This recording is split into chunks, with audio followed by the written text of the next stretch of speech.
నమస్కారం SRK news కి స్వాగతం.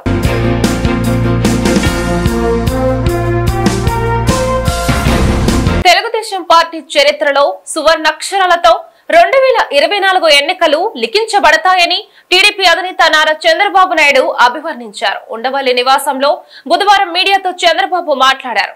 ప్రజలు గెలవాలి, రాష్ట్రం నిలబడాలి అనే ధ్యేయంతో భావి తరాల భవిష్యత్తుని దృష్టిలో ఉంచుకొని తాము ముందుకు వెళ్లామని అన్నారు. వైసీపీ పాలనలో ప్రజాస్వామ్య వ్యవస్థలన్నీ తీవ్రంగా ఇబ్బందులు ఎదుర్కొన్నాయని, రాజకీయాల్లో ఎవరూ శాశ్వతం కాదని, సక్రమంగా పనిచేస్తేనే ప్రజలు ఆదరిస్తారని చెప్పారు. తమ పార్టీ కార్యకర్తల త్యాగాల ఫలితంగానే ఈ రోజు ప్రజాస్వామ్యం గెలిచిందని కొనియాడారు. ముందు మీడియాకి అదే మరి రాష్ట్ర ప్రజలందరికీ ధన్యవాదాలు. శిరస్సు వంచి నమస్కారాలు తెలియజేస్తున్నా. ఎందుకంటే నా సుదీర్ఘమైన రాజకీయ యాత్రలో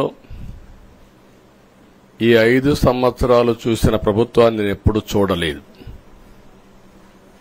ఒక రంగం అని కాదు, ఒక వ్యవస్థని కాదు, ప్రజాస్వామ్య వ్యవస్థలన్నీ ఏ విధంగా ఇబ్బంది పడ్డాయో, ఏ విధంగా నిర్వీర్యం చేశారో మనం అన్ని చూశాం.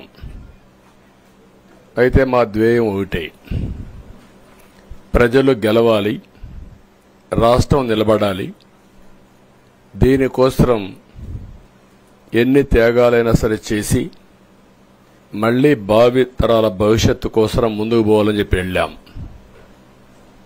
నేను చాలా ఎన్నికలు చూశాం. 10వ ఎన్నిక నిన్న. అంటే ఇన్ని ఎన్నికలు చూసినా, అంటే ఎన్నికలు చూడడమే కాకుండా ఈ ఎన్నికలన్నీ at the helm of affairs ఉండి ఎప్పటికప్పుడు సమీక్షలు గాని ఇవన్నీ నిర్వహించడం కూడా చేశాం. రాజకీయాల్లో ఒడికిదుడుకులు సాధారణంగా ఉంటాయి. ఎవరు శాశ్వతం కాదు. దేశం శాశ్వతం, ప్రజాస్వామ్యం శాశ్వతం, రాజకీయ పార్టీలు శాశ్వతం, అధికారం అశాశ్వతం. రాజకీయ పార్టీలు కూడా సక్రమంగా ఉంటే మళ్లీ ప్రజలు ఆదరిస్తారు. లేకపోతే రాజకీయ పార్టీలు కూడా చాలా పార్టీలు కనుమరుగైపోయినాయి. వ్యక్తులు కనుమరుగైపోయారు, రాజకీయ పార్టీలు కనుమరుగైపోతాయి. కానీ ఇంత హిస్టారికల్ ఎలక్షన్ నేను ఎప్పుడు చూడలా. నా జీవితంలో చాలా ఎలక్షన్స్ ఫేస్ చేసాం, కానీ వేవ్ కనపడేది, వ్యతిరేకత కనపడేది. కానీ ఈ ఎలక్షన్లో ఎక్కడో అమెరికాలో ఉండే వ్యక్తి ఒక 5 లక్షలు 10 లక్షలు ఖర్చు పెట్టుకొని నేను రావాలి, ఓటేయాలి, రాష్ట్రం నిలబడాలి, ప్రజలు గెలవాలి అనే ఆవేదనతో వచ్చారు. ఎక్కడో పక్క రాష్ట్రాల్లో ఎక్కడో కడుపు నిండడం కోసం కూలి పనులకైనటువంటి వ్యక్తులు, పాచి పనులు చేసుకునే వ్యక్తులు సొంత డబ్బులు పెట్టుకొని నేరుగా ఇక్కడ రైల్వే స్టేషన్లో చూస్తే, బస్టాండ్లో చూస్తే భోజనం కూడా ప్యాక్ చేసుకొని తీసుకొచ్చి ఇక్కడ భోంచేసి ఓటేసే పరిస్థితికి వచ్చారు. ఈ కమిట్మెంట్ని ఏ విధంగా వర్ణించాలో నాకైతే అర్థం కాదు. ఏ విధంగా వాళ్ళని అభినందించాలో కూడా అర్థం కాని పరిస్థితి. అనేక ఎన్నికల్లో అనేక అనుభూతులు చూశాం. కానీ మేము అన్ని ఎన్నికల కంటే ఇది ఒక తెలుగుదేశం పార్టీ చరిత్రలో, ఆంధ్రప్రదేశ్ రాష్ట్ర ప్రజల చరిత్రలో సువర్ణాక్షరాలతో లిఖించదగ్గ ఎన్నిక. ఇది ఒక హిస్టారికల్ ఎన్నిక. ఆగస్టు క్రైసిస్ తర్వాత ఎన్టీ రామారావు గారు పార్టీ పెట్టిన తర్వాత 83లో మేము గెలిచాం. అప్పుడు 200 సీట్లు వచ్చాయి. కొత్తగా పార్టీ పెడతానే ఎన్నికలకు వెళ్లి 9 నెలలు అధికారంలోకి వస్తే 200 సీట్లు వచ్చాయి. 94లో మీరు ఒక్కసారి చూస్తే ప్రజా వ్యతిరేకం వల్ల 3 ముఖ్యమంత్రులు మారడం వల్ల ఆ రోజు మీరు ఎన్నికలు చూస్తే దగ్గర అపోజిషన్ పార్టీకి రిక్వైర్డ్ నెంబర్, అంటే అపోజిషన్ లీడర్గా వచ్చే స్టేటస్ రాకుండా వచ్చాయి. అవన్నిటిని వర్పించే విధంగా ఈసారి ఊహించని విధంగా వచ్చింది. అంటే దానికి కారణాలు నేను ఎక్కువ చెప్పక్కర్లేదు, అనుభవించిన ప్రజలకే అర్థమవుతుంది. మనస్ఫూర్తిగా అభినందిస్తున్నా. అదే సమయంలో 5 సంవత్సరాలు మా కార్యకర్తల పడిన ఇబ్బందులు, చాలా మంది స్లీప్లెస్ నైట్స్, కంటి నిండా నిద్రపోని పరిస్థితి. అక్కడి నుంచి నేను చూస్తే చాలా కడాన మనిషిని హింస పెడుతూ, నువ్వు ప్రాణంతో బతకాలంటే జై జగన్ అనమంటే జై తెలుగుదేశం, జై చంద్రబాబుని ప్రాణాలు వదిలిన సందర్భం చంద్రయ్య. ఇది తలుచుకుంటే ఆ కమిట్మెంటే, ఆ త్యాగాల ఫలితమే ఈరోజు ప్రజాస్వామ్యాన్ని కాపాడుకోగలిగాం. ఒక మా కార్యకర్తలకే కాదు, మీడియా 5 ఏళ్లు మీరు పడిన ఇబ్బందులు, మీరు కోర్టుల చుట్టూరు తిరిగిన ఇది, మిమ్మల్ని సిబిసిఐడి ఆఫీసులో పెట్టి వేధించిన విధానం, అవి తలుచుకుంటే ప్రజాస్వామ్యమే సిగ్గుతో తలంచుకోవాలి. అలాంటి సంఘటనలు జరిగాయి. మేనేజ్మెంట్ని ఒకరినని కాదు, ఎవరినైనా పట్టుకురావచ్చు, ఏదైనా చేయొచ్చు అనే ధీమా వచ్చేసి ఇష్టానుసారంగా ప్రవర్తించే పరిస్థితికి వచ్చారు. అదే సమయంలో ప్రజల మీద, మా పార్టీ మీద సరే, ఈవెన్ జనసేన పవన్ కళ్యాణ్, ఆయనకు కూడా స్వేచ్ఛ లేదు. ఎక్కడైనా సరే విశాఖపట్నానికి వెళితే ఉన్న పళంగా విశాఖపట్నం నుంచి వెకేట్ చేయాలని తిరిగి, అంటే నగర బహిష్కరణ. ఒక నాయకుడిని నగర బహిష్కరణ చేస్తే కారణం చెప్పకుండా ఇంకా వేరే వాళ్ళ కథ ఏముంటుందో మనం ఆలోచించుకోవాల్సిన అవసరం ఉంది. కేసులు పెడితే ఎందుకు పెట్టావు కేసు అని అడిగితే దానికి సమాధానం చెప్పకుండా ముందు నిన్ను అరెస్ట్ చేస్తున్నాం, తర్వాత కేసు డీటెయిల్స్ ఇస్తా ఉంటారు. ప్రజాస్వామ్య హక్కుల్ని కాలరాసినందుకే వైసీపీకి ప్రజలు తగిన గుణపాఠం చెప్పారని మాజీ మంత్రి డొక్కా మాణిక్యవర ప్రసాద్ వ్యాఖ్యానించారు. వైసీపీ ఓటమికి ప్రధాన కారణం సజ్జల రామకృష్ణారెడ్డి అని, తాము వైసీపీని వీడటానికి కూడా సజ్జల కారణమని వెల్లడించారు. సజ్జల తన ఫోన్ కూడా ట్యాపింగ్ చేయించారని ఆగ్రహం వ్యక్తం చేశారు. ఈ ఎన్నికలు, ఈ ఫలితాలు ఎవరు ఊహించలేదు.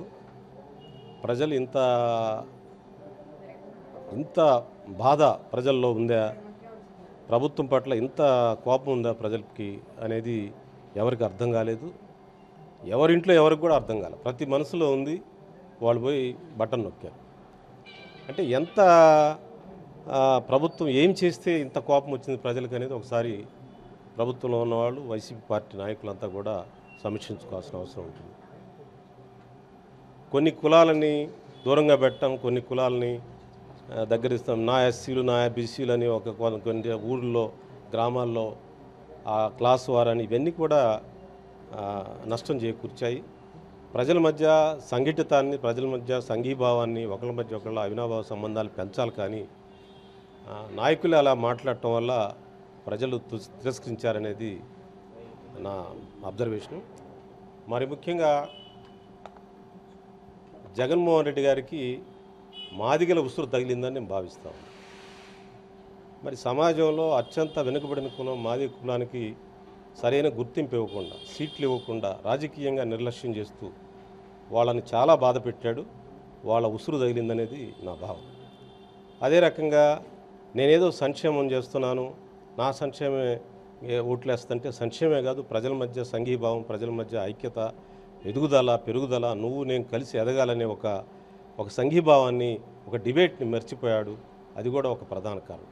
మినిమం డెమోక్రసీని ప్రజలు కోరుకుంటారు, కనీస ప్రజాస్వామ్య హక్కులు, స్వేచ్ఛను కోరుకుంటారు. ఎవరు ఏం మాట్లాడే పని, ఉద్యోగులు మాట్లాడే పని లేదు, కుల సంఘాలు మాట్లాడే పని లేదు. ఎవరేం మాట్లాడినా అటాక్, రాజకీయ పక్షాలు మాట్లాడటానికి వీళ్ళు ఎవరేం మాట్లాడినా కౌంటర్ అటాక్ చేయటం, వ్యక్తిగత దోషం దిగటం, ఆ నలుగురు తిట్టే వాళ్ళని ఆ తాగుబోతులు పెట్టినట్టు పెట్టి, ఆ నలుగురు రౌడీలను పెట్టినట్టు పెట్టి వాళ్ళతో మీడియా పెట్టించి వాళ్ళతో తిట్టించడం, మానసికంగా వేధించటం, ఇది కూడా ఒక కారణం. ఆడవాళ్ళు, మగవాళ్ళు, ఇంట్లో వాళ్ళని అందరిని తిట్టడం, ఇది ఒక కారణం. అదే రకంగా అభద్రతా భావం, వాళ్ళకే అభద్రతా భావం. ఫోన్ ట్యాపింగ్ చేయటం, తెలంగాణలో ఫోన్ ట్యాపింగ్ చూసాం, ఎప్పుడో ఢిల్లీలో కేంద్ర రాజకీయాల్లో ఫోన్ ట్యాపింగ్ చూసాం, ఆంధ్రప్రదేశ్లో కూడా ఫోన్ ట్యాపింగ్ జరిగింది. ఆంధ్రప్రదేశ్లో ఫోన్ ట్యాపింగ్కి నాయకత్వం వహించిన సజ్జల రామకృష్ణారెడ్డి. నేనే దానికి ప్రత్యక్ష సాక్షి. నా ఫోన్నే ట్యాప్ చేయించాడు అతను. అతనికి ఏంటి, తనకు నచ్చిన వాళ్ళ ఫోన్లు ట్యాప్ అయినా అది చెప్పడం ముఖ్యమంత్రి గారికి. తనకు ఎవరైతే టార్గెట్ ఉంటాడో అది మామూలు సంభాషణ. నాకేం కాంట్రాక్ట్ లేవు, నాకేం ఉద్యోగాలు లేవు, నాకేం బిజినెస్ లేవు, ఏదో మానవ సంబంధాలు మాట్లాడతాం, అవి కూడా వేరే పార్టీ వాళ్ళతో మాట్లాడాను అనే ఒక కారణం చేత, అకారణం అంటే అతను వేరే ప్రతిపక్ష పార్టీకి సంబంధించిన వ్యక్తితో మాట్లాడాననే ఒక కారణం పెట్టి నన్ను రాజకీయంగా అతను వేధించాడు సజ్జల రామకృష్ణారెడ్డి. అందువల్ల ఆంధ్రప్రదేశ్లో ఫోన్ ట్యాపింగ్ మీద విచారణ జరగాలి. చాలామంది బాధితులు ఉన్నారు. ఫోన్ ట్యాపింగ్ అనేది నియంతృత్వానికి పరాకాష్ట. అంటే నీ పక్కనున్న నువ్వు నమ్మట్లేదు, మానవ సంబంధాలు ఏదో మాట్లాడుకుంటారు, ఏవేవో సంబంధాలు ఉంటాయి, కనీసం గ్రామ సంబంధాలు ఉంటాయి, కుల సంబంధాలు ఉంటాయి, రాజకీయ సంబంధాలు ఉంటాయి, బిజినెస్ సంబంధాలు ఉంటాయి, రకరకాల సంబంధాలు. ఆ సంబంధాలను కూడా అనుమానించి ఆయనకి చాడీలు చెప్పి ఆయన్ని పాయిజన్ చేశాడు. సజ్జల రామకృష్ణారెడ్డి ఫోన్ ట్యాపింగ్ మీద విచారణ చేయించాలి, అతని పట్ల చట్టం ప్రకారం చర్య తీసుకోవాలని డిమాండ్ చేస్తాం. ఆ చట్టం ఉంది, ఫోన్ ట్యాపింగ్ చట్టం ఉంది. ఫోన్ ట్యాపింగ్ చట్టం ప్రకారం నేనే బాధితుడు, నా ఫోనే ట్యాప్ చేశారు, నేనే దానికి సాక్ష్యం, నేనే బాధితుడిని. నన్ను జగన్మోహన్ రెడ్డి గారు దూరం చేసిందే సజ్జల రామకృష్ణారెడ్డి. ఇట్లా చాలామంది ఉన్నారు. అతను టార్గెట్లో సజ్జల రామకృష్ణ టార్గెట్ చేశాడంటే ఫోన్ ట్యాపింగ్ పెట్టి వాళ్ళని ఇరికిచ్చి ఏదో సంభాషిస్తారు, ఏదో బిజినెస్ చేసుకుంటారు. తెలుగుదేశం వాళ్ళు వైసీపీ వాళ్ళు బిజినెస్లు చేసుకోకూడదా? తెలుగుదేశం వాళ్ళు వైసీపీ వాళ్ళు వ్యాపార సంబంధాలు మాట్లాడుకోకూడదా? లేకపోతే పెళ్లి సంబంధాలు మాట్లాడుకోకూడదా? లేదా స్నేహ సంబంధాలు ఉండవా?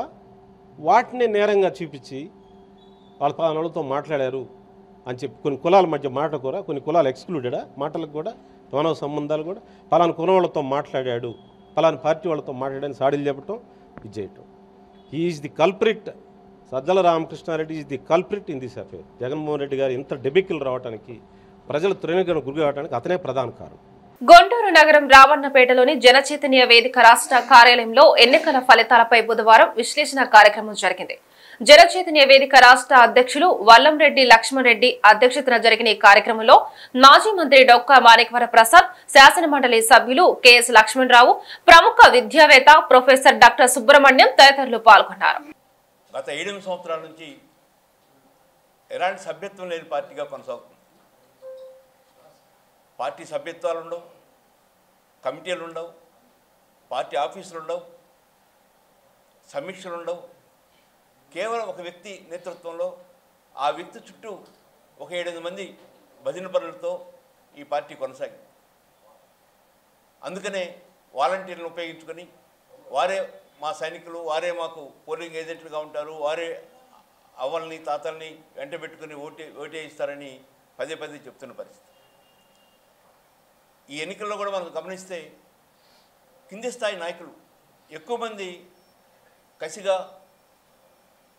పనిచేయాలి, పార్టీని గెలిపించుకోవాలని తప్పడంతో పనిచేసిన పరిస్థితి కనపట్టలేదు. కారణం చాలామంది చిన్న కాంట్రాక్టర్లుగా ఉండి ఆ కాంట్రాక్ట్ డబ్బులు పొందలేని పరిస్థితి ఏర్పడటం, అవినీతి విపరీతమైన స్థాయిలో ఉండటం.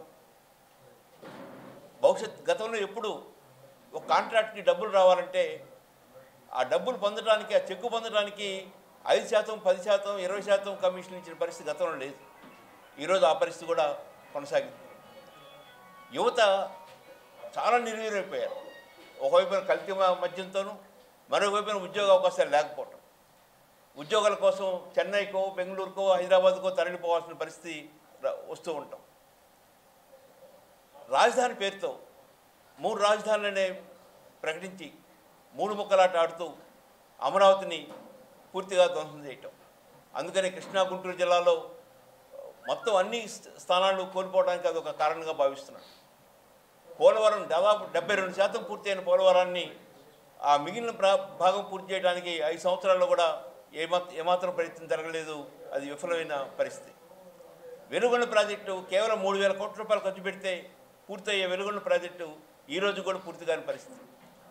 ఆంధ్రప్రదేశ్ ఒక అన్నపూర్ణ ఆంధ్రప్రదేశ్గా పెరగాలంటే, ఆంధ్రప్రదేశ్లో ఉద్యోగ అవకాశాలు పెరగాలంటే, ఉపాధి దొరకాలంటే ముఖ్యంగా వ్యవసాయ రంగం, ఆ వ్యవసాయ రంగం పూర్తిగా అభివృద్ధి కాకపోవడానికి ప్రధాన కారణం నిర్మాణంలో ఉన్న నీటిపారుదల ప్రాజెక్టులు పూర్తి కాకపోవడం. ప్రజల్ని అభివృద్ధిని గాలికి వదిలేసి వ్యాపార దృక్పథంతో సంక్షేమ పథకాలు అమలు చేసిన జగన్మోహన్ రెడ్డికి ప్రజలు తగిన గుణపాఠం చెప్పారని జనసేన పార్టీ రాష్ట్ర ప్రధాన కార్యదర్శి బోనబోయిన శ్రీనివాస్ యాదవ్ అన్నారు. లార్జ్ సెంటర్లోని జనసేన పార్టీ జిల్లా కార్యాలయంలో బుధవారం జనసేన విజయోత్సవ సంబరాలు జరిగాయి. ఇందులో భాగంగా పార్టీ శ్రేణులతో కలిసి కేక్ కట్ చేసిన అనంతరం బోనబోయిన మాట్లాడారు. అవినీతి పాలనని అంతం చేయడానికి పవన్ కళ్యాణ్ ఇచ్చిన పిలుపు మేరకు ప్రజలంతా కలిసి వచ్చి విజయాన్ని అందించారని హర్షం వ్యక్తం చేశారు. ఈ విజయం తమపై మరింత బాధ్యత పెంచిందని, ప్రజల అవసరాలకు అనుగుణంగా పాలన అందిస్తామని భరోసా ఇచ్చారు. పార్టీ నాయకులు మాణిక్యలరావు, బాలు తదితరులు ఈ కార్యక్రమంలో పాల్గొన్నారు. ఈరోజు ముందుగా రాష్ట్రంలో ఒక అవినీతి పాలనని పారద్రోలడం కోసం పవన్ కళ్యాణ్ గారు ఏదైతే పిలుపునిచ్చారో ఈ అవినీతి చక్రవర్తి జగన్మోహన్ రెడ్డిని ఇంటికి పంపిస్తాం, ప్రజలందరూ మాకు తోడుగా ఉండండి, ప్రజల కోసమే జనసేన పార్టీ పెట్టాం, ప్రజల కోసమే త్యాగం చేస్తూ ఉన్నాం, ఈ యొక్క రాష్ట్ర బాగు కోసమే టీడీపీతో కలుస్తున్నాం, బీజేపీతో పొత్తు పెట్టుకుంటాం అని చెప్పినందుకు ప్రజలందరూ కూడా మమ్మల్ని నమ్మారు. గతంలో 2014 నుండి ప్రత్యక్షంగా 2014 ఎన్నికల్లో పాల్గొనకపోయినా కూడా ఏదైతే చంద్రబాబు నాయుడు గారు నమ్మి ఆ రోజున మద్దతు ఇచ్చారో దానికి ప్రజలందరూ కూడా సహకరించారు. తర్వాత పరిణామంలో 2019లో పోటీ చేసినప్పుడు కూడా ప్రజలందరూ కూడా 7% ఓట్లతో ఆశీర్వదించడం జరిగింది. తర్వాత పరిణామంలో జగన్మోహన్ రెడ్డి గారు ముఖ్యమంత్రి అయిన తర్వాత ఎక్కడా కూడా పాలనని గాలి వదిలేసి బట్టలు నొక్కే కార్యక్రమంలో 30% కమిషన్కి బట్టలు నొక్కుంటూ కాలక్షేపం చేస్తూ పేదవారిని మోసం చేసినటువంటి విషయాన్ని మా అధ్యక్షుడు పవన్ కళ్యాణ్ గారు ప్రజలందరూ దృష్టికి తీసుకెళ్ళడం జరిగింది. ఆ విషయాన్ని ప్రజలందరూ నమ్మారు. ఆ యొక్క ప్రజలు నమ్మకమే ఈ రోజున భారీగా కూటమికి ఈ రోజున ఇన్ని సీట్లు రావటం, 11 సీట్లతో జగన్మోహన్ రెడ్డి అక్కడ ఆగిపోవడం జరిగింది.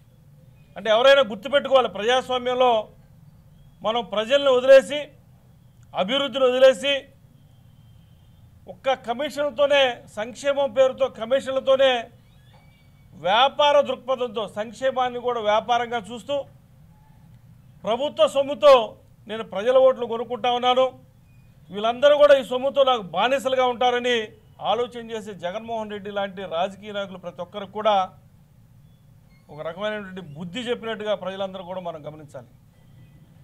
ఈరోజు ప్రజలందరూ కూడా, ఆంధ్రప్రదేశ్లో ఉన్నటువంటి ప్రజలందరూ కూడా చాలా చైతన్యవంతంగా ఈ రాష్ట్ర ప్రభుత్వం చేసేటువంటి అవినీతిని, అక్రమాలని మేము ఎప్పటికప్పుడు తెలియపరుస్తున్నా కూడా వారు స్పందించారు. పవన్ కళ్యాణ్ గారు ఏ రోజైతే పొత్తుకి మద్దతు ప్రకటించారో ఆ రోజునే ప్రజలందరూ కూడా సిద్ధమైపోయారు. నీతివంతంగా ఉండేటువంటి పవన్ కళ్యాణ్ గారు ఇంత అవినీతిని జగన్మోహన్ రెడ్డి గారు చేస్తున్నారు కాబట్టి ఒక నాయకుడు మాకు కావాలి, అవినీతి అంతం చేసే నాయకుడు మాకు కావాలి, అటువంటి నాయకత్వం మాకు ఈ రాష్ట్రానికి వచ్చిందని చెప్పి ప్రజలందరూ కూడా భావించారు. అందుకోసమే మేము 21 సీట్లో పోటీ చేస్తే 21కి 21 సీట్లు రావడం జరిగింది. అందులో కూడా 21లో కూడా మా అధ్యక్షుడు పవన్ కళ్యాణ్ గారు, జనసేన పార్టీ జన సైనికులు, వీర మహిళల త్యాగం ఉంది.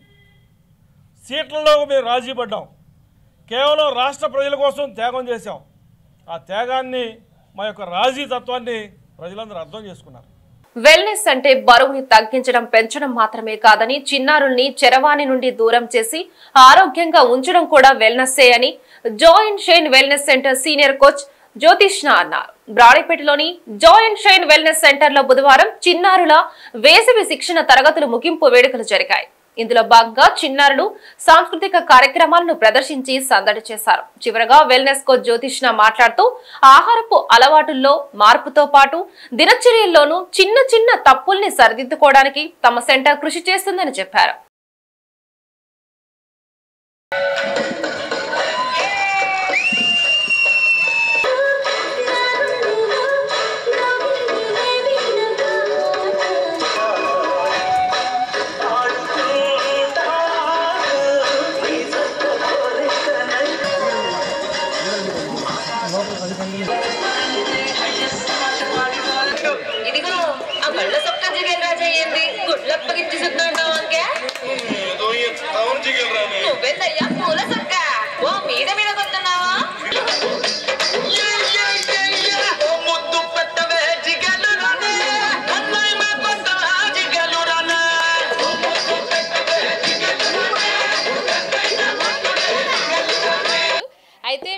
బ్రాడీపేటలో ఉన్న దగ్గరదాపుగా ఒక 50 మంది పిల్లలకి సమ్మర్ క్యాంప్ అనేది ఉచితంగా పెట్టి వాళ్ళకి హెల్త్ గురించి అవేర్నెస్ ఇవ్వాలి. అలాగే కొన్ని చిన్న చిన్న బేసిక్ పాయింట్స్ అంటే వాటర్ తీసుకునే విధానం ఎలా, నిద్రపోవటం ఎన్నింటికి పడుకోవాలి, సెల్ ఫోన్ తీసుకొని చూడటం వల్ల వాళ్ళకి ఏమేమి నష్టాలు వస్తున్నాయి, plus bakery item junk food తీసుకోవడం వల్ల ఏమి అనారోగ్యాలు వస్తున్నాయి, అలాగే విన్ టైంలో వాళ్ళు టైం టు టైం ఫుడ్ తీసుకోవటము, అలాగే పేరెంట్స్ ఒక వాల్యూస్ ఏంటి, అలాగే చదువు యొక్క వాల్యూస్ ఏంటి, ఎక్సర్సైజ్ ఒక ఇంపార్టెంట్ ఏంటి, ఇవన్నీ కూడా మేము పిల్లలకి ఈ నెల రోజులు మా తరఫు నుంచి వాళ్ళకి ఫ్రీగా అనేది మేము ఇచ్చాము. అలాగే కొన్ని హెల్త్ టిప్స్తో పాటు ఎంకరేజ్మెంట్కి వీక్లీ ప్రైజెస్ ఇవ్వటము, అలాగే పేరెంట్స్కి కొంతవరకు న్యూట్రిషన్ వాల్యూస్ చెప్పడము.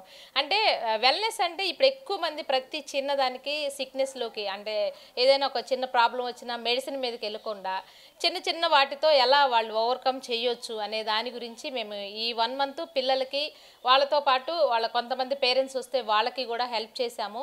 ఇదైతే మాకు చాలా సాటిస్ఫైడ్గా ఉంది. అంటే వెల్నెస్ అనగానే చాలామంది ఏదో బరువు తగ్గటం బరువు పెరగటం ఇలా అనుకుంటారు.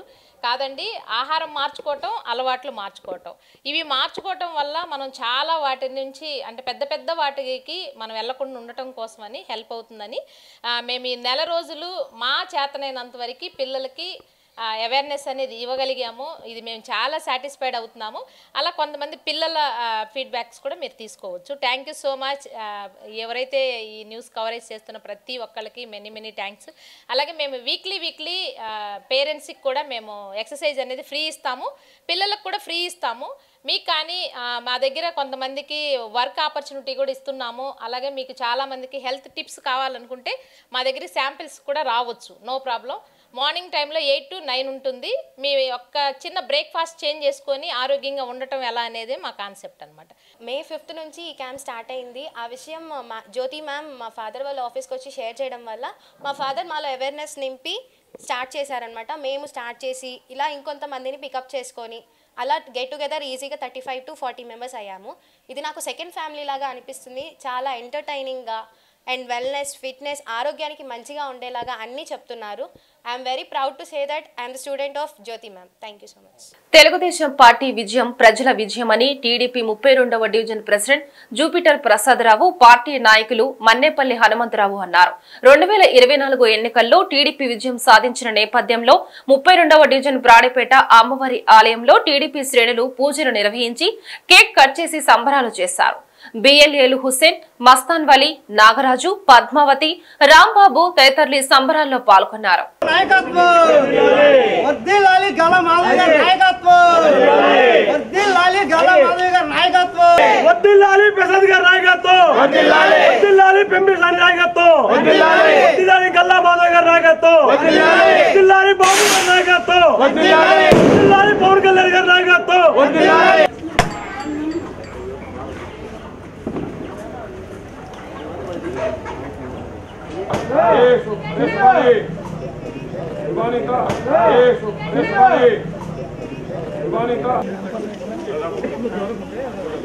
చంద్రబాబు నాయుడు గారి నాయకత్వం, చంద్రబాబు నాయుడు గారి నాయకత్వం, చంద్రబాబు నాయుడు గారి నాయకత్వం. జోహార్ ఎన్టీఆర్, జోహార్ ఎన్టీఆర్, జోహార్ ఎన్టీఆర్. ఎన్డీఏ కూటమి, జనసేన, బీజేపీ.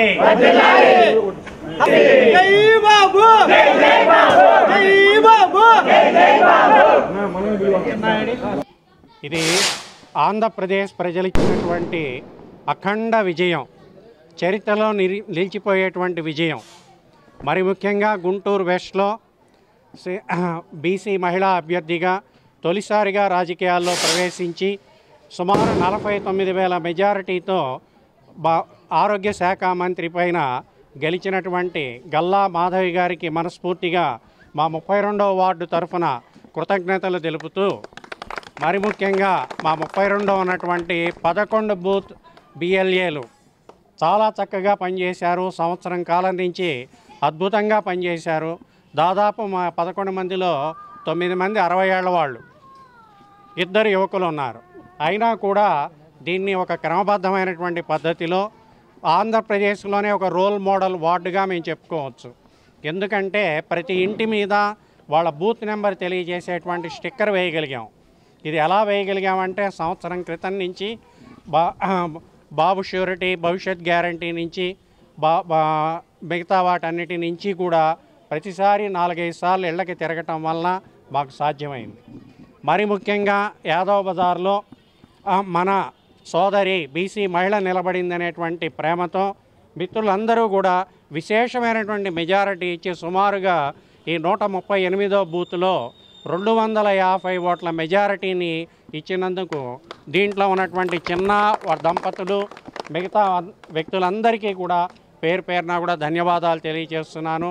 గుంటూరు ప్రజలందరికీ కూడా మనస్ఫూర్తిగా, అలానే తెలుగు ప్రజలందరికీ కూడా మనస్ఫూర్తిగా ధన్యవాదాలు. బీజేపీ, జనసేన, మరి ముఖ్యంగా పవన్ కళ్యాణ్ గారి యొక్క చొరవ వలనే ఈ అపూర్వమైనటువంటి ఘట్టం ఈనాడు మనం అందరం చూడగలుగుతున్నాం. వారికి, అలానే మోడీ గారికి, మన ప్రీతమ నాయకుడు బాబు గారికి, లోకేష్ గారికి, బాలకృష్ణ గారికి, మా ఎంపీ అభ్యర్థి అయినటువంటి పెమ్మసాని వారికి అందరికీ కూడా మనస్ఫూర్తిగా శుభాకాంక్షలు తెలియజేస్తున్నాం. ఈ రోజున ఏదైతే నిజం గెలవాలి అంటూ ఆ రోజున మరి ఎంతో కష్టాల్లో ఉన్నప్పుడు నారా భువనేశ్వరి గారు రోడ్డెక్కి ఏ రోజు కూడా రోడ్డు మీదకి రాకుండా ఉన్నటువంటి మహిళ, ఇంట్లో ఉన్నటువంటి మహిళలు కూడా వేధింపులకు గురి చేసినటువంటి వైఎస్ఆర్ కాంగ్రెస్ పార్టీ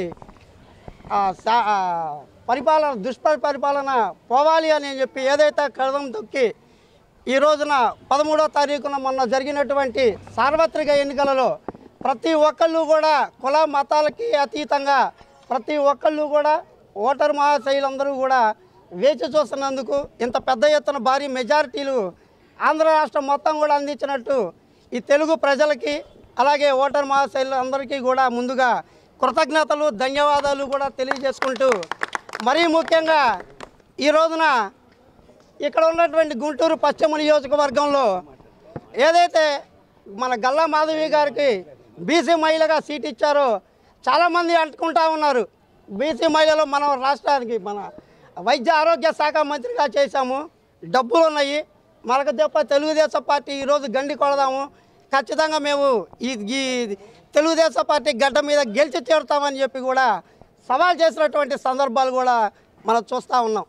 అయితే ఈ నియోజకవర్గంలో కోవెలమూడి రవీంద్ర గారు మరి ఇన్ఛార్జిగా ఉండి తెలుగుదేశం పార్టీలో ఒక పక్క నడిపిస్తా ప్రతి ఒక్క కార్యకర్తని పేరులో కూడా పిలుస్తున్నటువంటి మాకు ఉన్న నాయకుడు కోవెలమూడి రవీంద్ర గారు ఒక పక్క, అలాగే గల్లా మాధవి గారు కూడా ప్రతి ఇంట్లో వాళ్ళు కూడా మా ఇంట్లో మా కుటుంబ సభ్యురాలు, మా అక్క, చెల్లి అనుకుంటూ ప్రతి ఒక్కళ్ళు కూడా ఆదరించి అలాగే తీసుకున్నటువంటి నాయకురాలు గల్లా మాధవి గారు అయితే మరీ ముఖ్యంగా 32వ డివిజన్లో ఎప్పుడు ఏనాడు లేకుండా ఎటువంటి కులాలకు మతాలకి అతీతంగా అన్నదమ్ముల్లాగా కలుపుకుపోయేటటువంటి మహోన్నతమైన వ్యక్తి మన జూపిటర్ ప్రసాద్ గారి సారథ్యంలో, ఆయన ఆధ్వర్యంలో ఇంత పెద్ద కార్యక్రమాన్ని ఈ అత్యధిక మెజారిటీ రావడానికి కూడా ఎంతో కృషి చేసినటువంటి ఈ 11 బూతులకు కూడా కన్వీనర్లుగా కూడా ఫస్ట్ నుంచి కూడా సీనియర్గా కార్యకర్తలుగా ఎన్నో ఇబ్బందులు పడి